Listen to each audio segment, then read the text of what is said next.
For the first time ever, the New Jersey Devils took on the Utah Hockey Club. And also, for the first time ever, the Devils handed Utah their first ever loss. We have a lot to break down, and I have a whole bunch of sound bites to share. Buckle up, everybody. You're Locked On Devils, your daily podcast on the New Jersey Devils, part of the Locked On Podcast Network, your team every day. Hi, this is Bryce Salvador, and you're Locked On Devils with Trey Matthews. Scores! Oh, Stevens stepped up, nailed it. Brodor's got the puck. What a shot. The Devils win the Stanley Cup.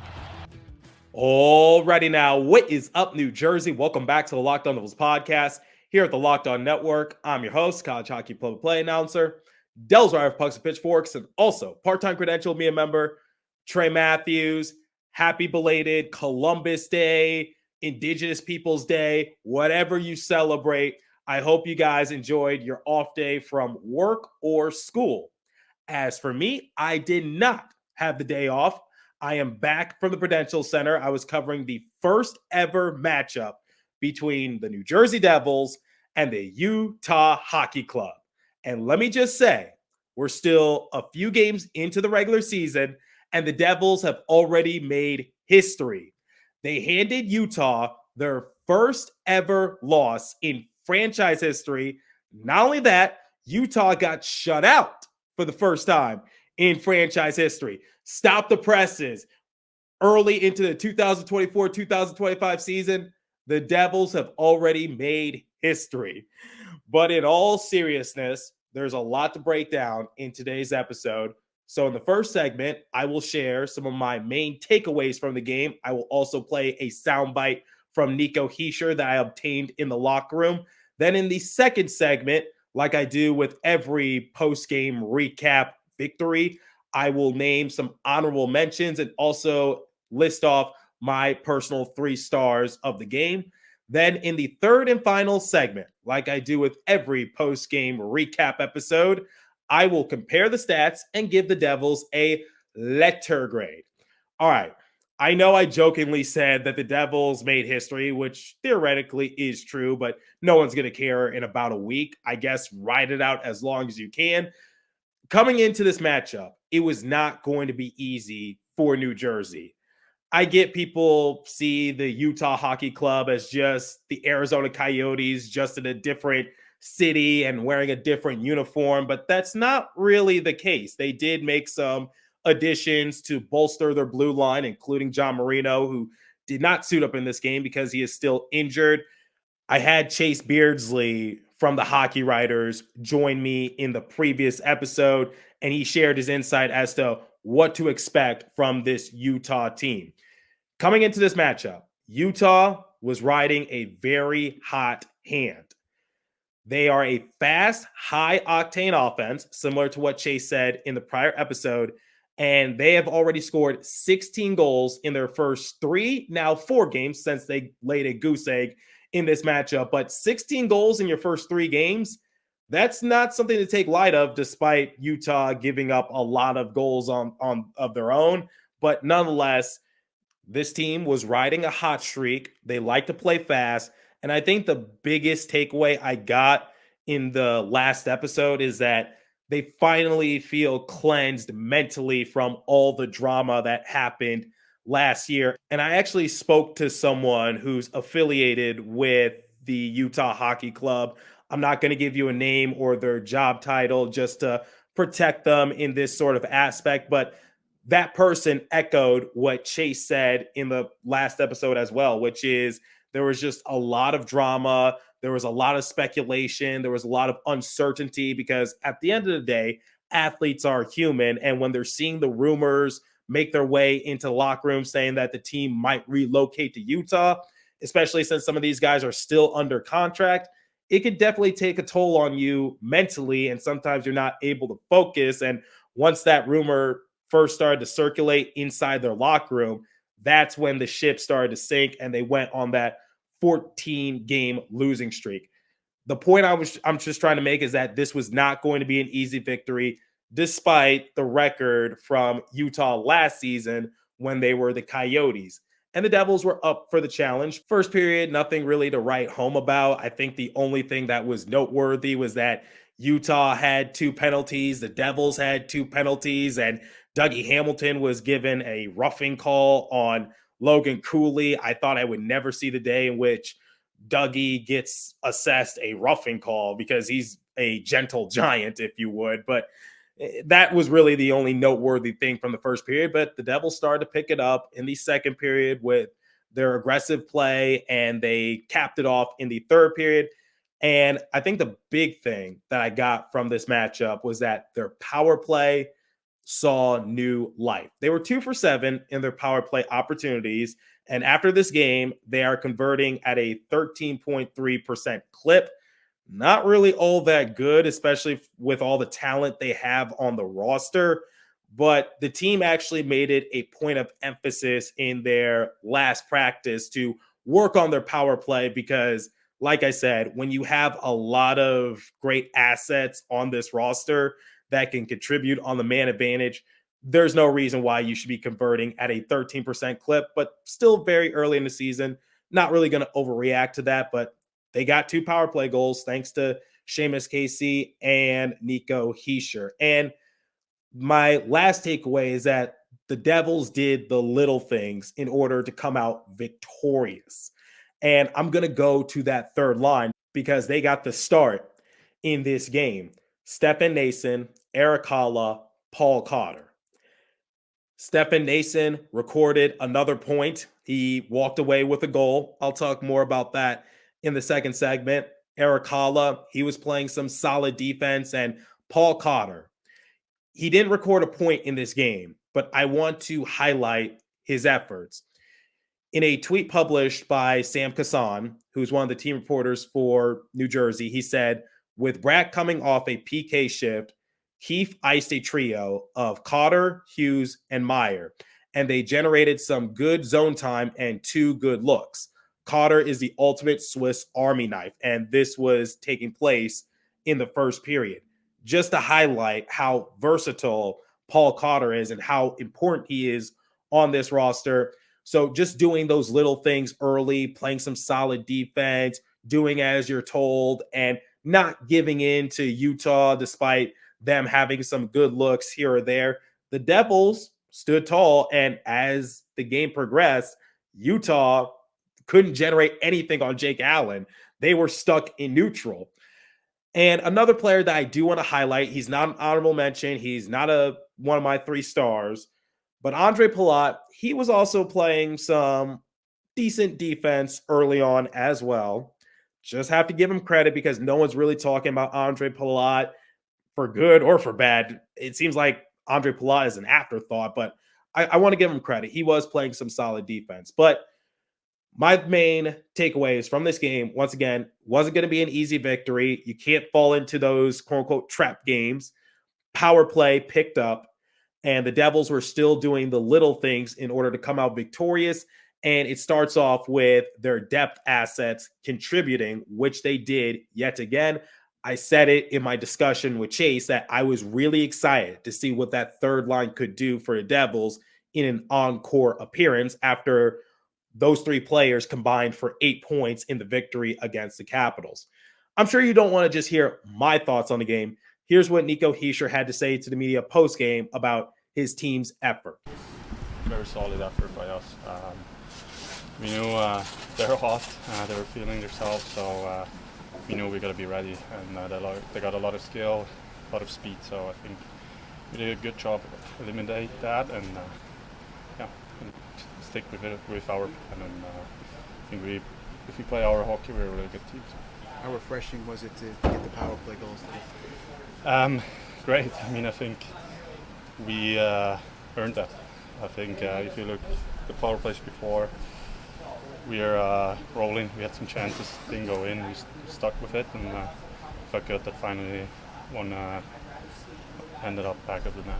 Jake didn't have a lot of shots, but when he was there, he made the saves. Yeah, exactly. I think games like that is not easy for goalies as well.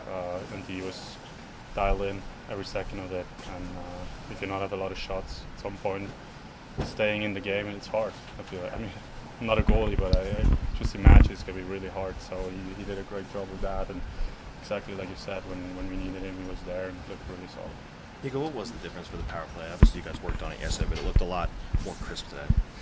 I think just hunting pucks. If there's a rebound, take pride in winning that puck back, and just get more people inside and get shots through. Going forward, I hope the Devils can build a little bit of a winning streak from this. When this episode goes live, they have another game later tonight against the Carolina Hurricanes in Raleigh, and shortly after the game concluded, they had to get to their plane at around 4:15 p.m. So hopefully they got in safely and quickly as well, just because like we all know how tough it is to play the back end of a back-to-back, and that was one of the Achilles heels last season for New Jersey. Like I said, hopefully they could go on a little bit of a winning streak, because the most games that they won in a row last season was 3. The only thing that was consistent with that Devils team was their inconsistency, but let's not dwell on the past. We're going to talk about some players that caught my eye momentarily, but before we continue, let me tell you guys about Game Time. I've actually used Game Time before to purchase myself some MLB and NBA tickets. Game Time picks creation makes it easier to save money on sports, concerts, comedy, theater, and more, all in pricing. Toggling this feature shows a total upfront with no surprise fees at checkout. Seat views, get a good view of your seat in the app before you buy. The lowest price guaranteed, or Game Time will credit you 110% of the difference. Game Time ticket coverage, your purchase is covered with the most flexible customer service policy in ticketing industry. Take the guesswork out of buying tickets with Game Time. Download the Game Time app, create an account, and use the code LOCKEDONNHL for $20 off your first purchase. Terms apply. Again, create an account and redeem code LOCKEDONNHL for $20 off. Download Game Time today. What time is it? It's game time, ladies and gentlemen. Okay, in this game, I only have I have 2 honorable mentions. I'll give an honorable mention to Jack Hughes because he did walk away with a point in this game. He got the primary assist on Nico Hischier's power play goal, in which he centered it out in front, and Hischier was able to knock it on in. I know people have been giving Jack Hughes a hard time, and I'm no exception. I just say, yeah, he's not really himself, but he'll come around eventually. The one thing I just want to factor in is that Jack Hughes had his season cut short last year due to having to get season-ending shoulder surgery, and he only appeared in 1 preseason game. So I think he's still trying to get adjusted and caught up. So take it a little easy on him. And like I said, Austin Matthews, not really off to the best of starts, and Connor McDavid isn't really playing at Connor McDavid type level yet. Still very early in the season. Let's not overreact, but Jack Hughes walking away with a point, that's good, but I do expect a little bit more from Jack because I believe that's his first point since the Prague trip. I could be mistaken, but anyway, my second honorable mention is Stefan Noesen, and the reason why I can't make him one of my stars is just because whatever I say about Noesen, it's just going to be redundant if I'm being completely honest. But I do want to talk about his goal. What's one of the things that I rave about when it comes to Noesen? It's his physicality and his high hockey IQ. I was actually breaking down the 3 goals that were scored by the Devils alongside my buddy Jim Behringer of Full Press Hockey. He was sitting next to me in the press box. And for Noesen's goal, what I noticed was that he had a good hit on Matthias Michelli, and then he hung in front of the net, and Casey dished it to him from the point, and Noesen backhanded it on in. Once again, physicality, strong play, and Noesen is rewarded with another goal. And I always talk about it. I was high on Noesen during the offseason, and he's even exceeding my expectations. And like I said, the reason I can't make him one of my 3 stars is because whatever I'm saying in this episode, it's redundant from the last few episodes. I think you guys are getting a little sick of it, but let me just say this one thing before I list my 3 stars. 5 games played, 2 goals, 4 assists, 6 points for Stefan Nason. But who's counting? Once again, strong depth asset on the bottom 6 for New Jersey. All right, let's move on to my 3 stars. The third star, and he talked about his play in the previous soundbite, Nico Hischier. He got the primary assist on Seamus Casey's power play goal, and he got the dagger goal himself in the third period. The Devils needed to improve on their power play, and I'm glad that Nico stepped up to the challenge, and as a result, he walked away with 2 points. That's my third star. My second star goes to Jake Allen, recording the first shutout of the season for the Devils, and Utah suffered their first shutout loss in franchise history. Here's what Jake had to say to the media post-game in regards to his performance. Take a listen. Finding ways to navigate through the game. It's not always going to be easy. It's not always going to be perfect, but just finding ways to manage the game and put your best foot forward. To win the game the way you did today, going into back-to-back with the game tomorrow and then into the weekend, just what type of thing does that do to the team's confidence? Yeah, I know tomorrow is going to be probably our toughest test of the year, I think.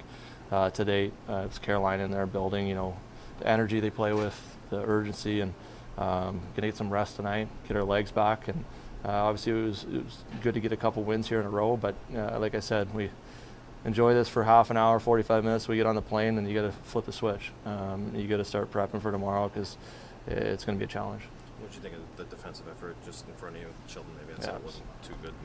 No, it was great. It was great. I don't really have much to say because it was very good, to be honest. So, just solid. Do you think the key was that you guys controlled the puck today? Yeah, I know. Obviously, they can't score when the puck's on your stick. So, holding the puck on your stick and making smart plays, playing a mature hockey game. I think that's what I saw the latter in that game against Washington too. You got to understand situations, what's ahead of you. It's about maturity, and that's how you win games. Going back to what I said, stating that Jake Allen recorded the first shutout this season for the Devils, I might be wrong, but I think the Devils only had one shutout last season, and now they recorded a shutout just a few games into this season. Night and day right now for New Jersey. Hopefully they can keep it up. Knock on wood. And also, here's another fact courtesy of Mike Morel of NHL.com. Jake Allen earned his first career win against the Utah Hockey Club and became the first goalie in NHL history with wins against 33 different franchises. Say what you want to say about Jake the Snake, but he now has a win against 33 franchises. And for reference, there's only 32 active teams in the league. That's my second star. My first star has to go to Seamus Casey, walking away with 2 points, getting the game-winning goal on the power play, and getting the primary assist on Stefan Nason's goal. Once again, I was breaking down these goals in the press box alongside Jim Behringer, and here's what we noticed. I've said it before, but Seamus Casey is looking comfortable out there, and I love to see that. And the proof is in the pudding, because when you look back at his goal, Casey loves to go and toe drag to wind up for a shot. And he snapped one quick and made it a 1-0 game. If you're watching on YouTube, I'll put up the screenshot. Hopefully I can describe it the best way I can if you're listening on a podcast streaming service. But what I also like from Dawson Mercer was that he was gearing up for the one-timer shot. But Seamus sees that Valimaki is in the lane. So if Seamus dishes the puck to Mercer, once again, love the awareness from Mercer gearing up for the one-timer shot to go back door. That shot is going to ricochet once again. But Seamus Casey doing what he's so comfortable with, that toe drag motion, and being so quick with it. I asked Seamus post-game, how does he remain calm, cool, and collected? Because that's how NHL Network describes Seamus Casey. And the same can be said for Chico Resch when I speak to him in between periods. the common denominator is that Seamus looks so relaxed and so calm out there, and he knows what he's doing, and he has such a high hockey IQ. But here's what Seamus told me post-game. Yeah, I mean, I'm glad it looks calm, cool, and collected. But it's intense, and it's been challenging. That was it was a nice shot. Glad it went in, but I don't really know what to say. That's I don't know. I'm glad I look like that. I get it. Lost for words. But the one thing I can say about Seamus is that I think doing an extra year at the University of Michigan has done wonders for him, just preparing him a little bit more for the NHL. Now, it was inevitable, but somebody asked Sheldon Keefe his thoughts on Seamus Casey's play. Here's what he had to say. As much as the goals and everything are great, like if his game defensively is a mess and it's a fire drill when he's out on the ice, he's not going to be able to stay here. But his defensive game, he plays with great intelligence, and for an undersized defenseman, he uses his body so well, and he doesn't complicate things for himself or his teammates. Okay. Before anyone jumps to conclusions, I am going to come to the defense of Keefe. He's not saying that Casey's defense is bad. He's saying if it's bad, then he can't stick around at the NHL level. Basically, he's saying like there's still a lot to learn if you're Seamus Casey, but he's heading in that right direction. And once again, he's not saying Casey's defense is bad. He's saying if it becomes bad, then yes, you have no choice but to send him down so that way he can just clean up his game a little bit in the AHL. But for right now, I'd say that Casey's offense is pretty good, and his defense, it's solid in my opinion. Yes, there are times in which Seamus Casey does cough up the puck, but he gets back quickly, and he knows how to absorb a hit. He's not afraid to get knocked around, and he maintains his balance. I think that's a sign of maturity from Casey, and that's why I'm going to name him my first star of the game. Now, before I compare the stats and give the Devils a letter grade, let me tell you guys about Prize Picks. I actually love using Prize Picks.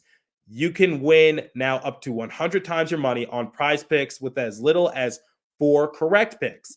Prize Picks is the way to get in on the action on sports in over 30 states, including California, Florida, Georgia, and Texas. Prize Picks is the only real money daily fantasy platform with an injury insurance policy, so your lineups stay in play even if one of your players gets injured. If your player leaves in the first half and doesn't return, Prize Picks keeps your lineup live. Sign up today and get $50 instantly when you play $5. You don't even need to win to receive the $50 bonus. It's guaranteed. Prize Picks also offers weekly promotions that can lead the big payouts like Taco Tuesday. Each Tuesday, Prize Picks discounts select players' projections up to 25% to provide even more value to your lineups. Download the app today and use the code LOCKEDONNHL to get $50 instantly after you play your first $5 lineup. Prize Picks. Run your game. And now, let me tell you guys about FanDuel. Hey, NFL fans, you can start the season with a big return on FanDuel, America's #1 sports book. So when you get a hunch in the middle of the game, you can check out the latest stats, view live play-by-play, and so much more on the same page where you place your bets. You'll get started with $200 in bonus bets guaranteed when you place your first $5 bet. That's FanDuel.com. Look at the odds, and please remember to always gamble responsibly. All right, let's compare the stats, give the Devils a letter grade, and get out of here and get ready for Raleigh, North Carolina.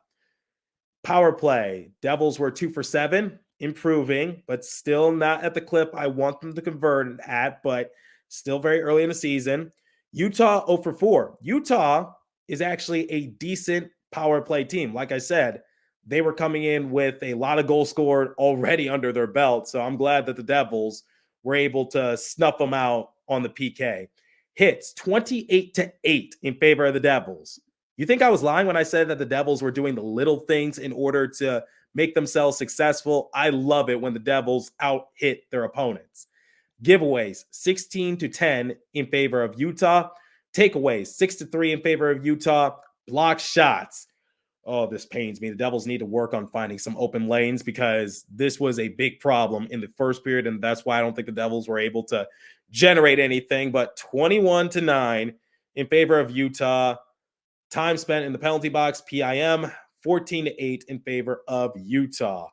Yeah, that first period consisted of 4 penalties, 2 from each team, like I said in the first segment. All right, if I have to give the Devils a letter grade, I will give them an A- because they did the little things to win. I saw some great production from their star players. Special teams was an improvement compared to the last game against the Capitals.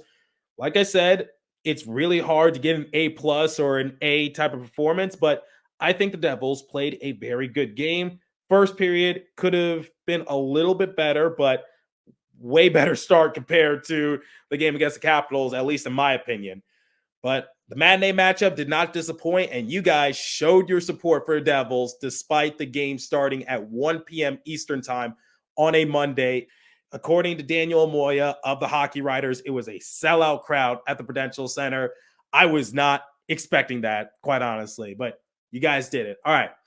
A- performance from the Devils. Let me know what you guys thought of the game and what did you notice from the Devils and what are you looking forward to in their next matchup against the Hurricanes? I'm curious to hear your thoughts. Leave a comment down below if you're watching on YouTube. If you're listening on a podcast streaming service, hit me up on my personal X Page app at TrainMatt4 or the show's X Page app at Locked On Devils. As for today's episode, that's all the time I have for you. Continue to stay safe. Have a wonderful day, New Jersey. Go Devils. I'll catch you guys in the next episode. Thanks for listening once again.